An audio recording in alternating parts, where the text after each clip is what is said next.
National Weather Service in Wilmington has issued a severe thunderstorm warning for Mason County, Robertson County, Northwestern Lewis County, Central Bracken County, Eastern Claremont County, Brown County, Western Adams County, Southern Clinton County, Highland County, until 6:15 p.m. At 5:24 p.m., severe thunderstorms were located along a line extending from near Mount Orab to 11 miles northeast of Cynthiana, moving northeast at 40 miles an hour. Hazard, 60 miles an hour wind gusts and penny-size hail. Source, radar indicated.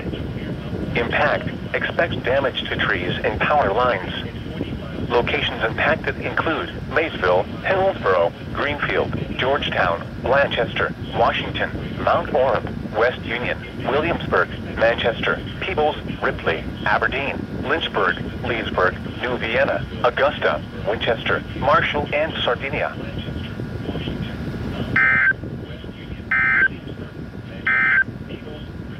You're listening to NOAA Weather, All Hazards Radio. Augusta, Winchester, Marshall, and Sardinia. From the National Weather Service Office in Wilmington, Ohio. We have interrupted our regular programming as severe weather is affecting our listening area.